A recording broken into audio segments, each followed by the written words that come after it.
He also had great respect for the castrates. This was his study. Why did you ask about the old belief? Will you celebrate the wedding here? Why yes, here, replied Rogozhin, almost starting at the sudden question.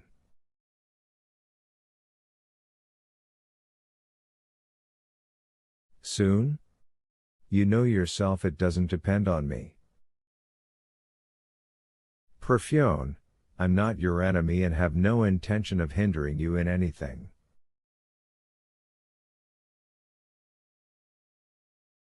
I repeat it to you now just as I told it to you once before, in a moment almost like this.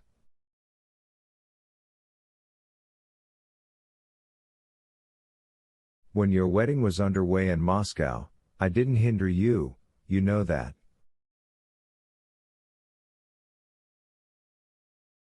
The first time it was she who came rushing to me, almost from the foot of the altar, begging me to save her from you.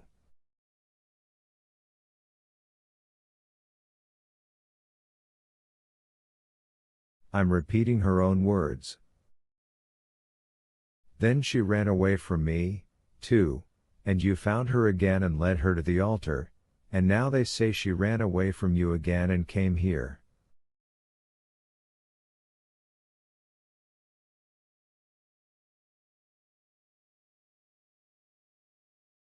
Is that true? Lebedev informed me and that's why I came. And that you've made it up again here, I learned for the first time only yesterday on the train, from one of your former friends, Zalyashev, if you want to know.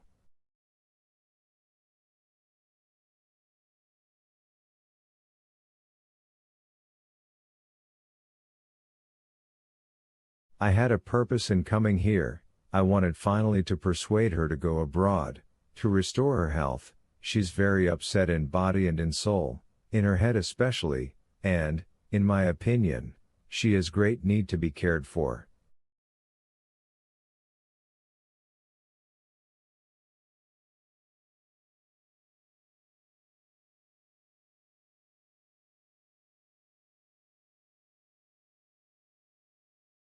I didn't want to go abroad with her myself, but I had a view to arranging it without myself.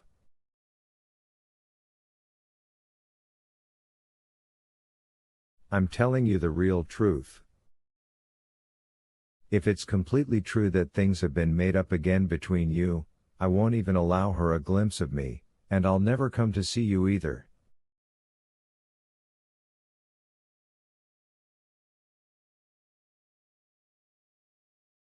You know I'm not deceiving you, because I've always been candid with you. I've never concealed my thoughts about it from you, and I've always said that marrying you means inevitable ruin for her.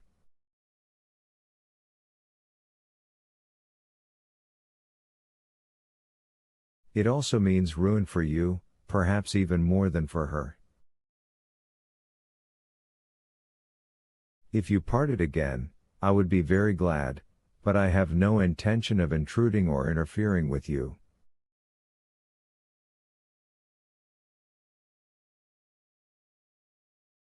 So be at peace and don't suspect me.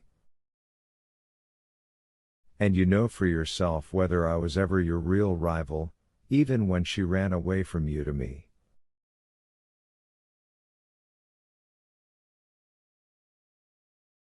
You're laughing now, I know at what. Yes, we lived separately there, and in different towns, and you know it all for certain.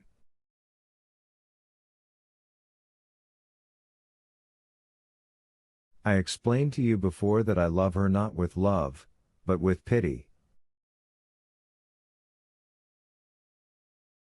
I think I defined it precisely. You told me then that you understood these words of mine, is it true? Did you understand?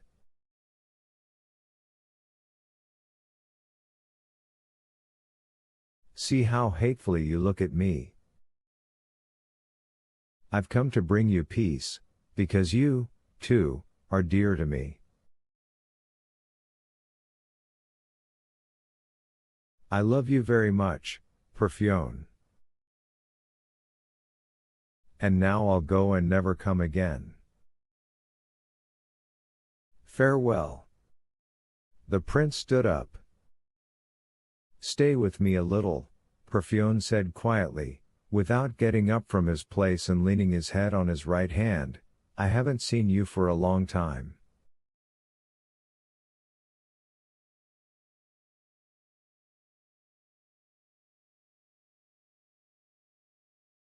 The prince sat down. They both fell silent again. When you're not in front of me, I immediately feel spite for you, Lev Nikolaevich.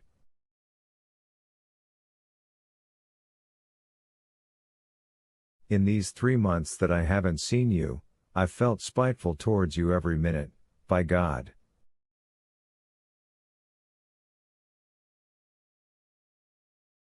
So that I could have up and poisoned you with something. That's how it is.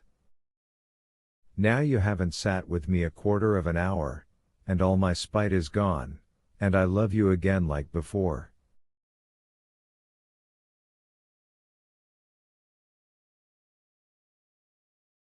Stay with me a little. When I'm with you, you trust me, and when I'm gone, you immediately stop trusting me and suspect me again.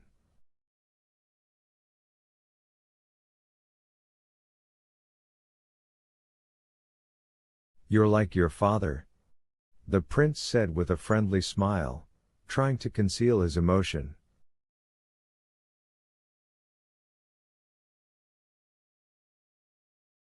I trust your voice when I'm with you.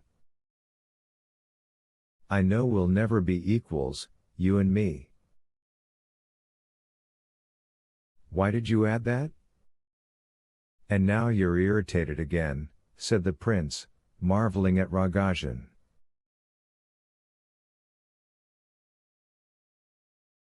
But here, brother, nobody's asking our opinion, the other replied, it got decided without us.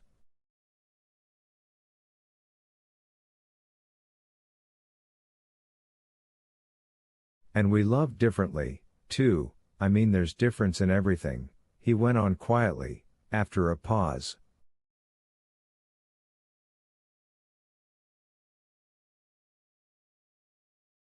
You say you love her with pity.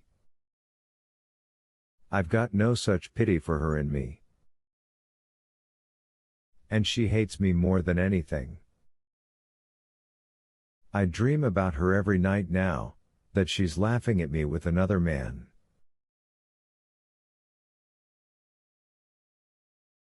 So it is, brother. She's going to marry me, and yet she forgets even to think about me, as if she's changing a shoe.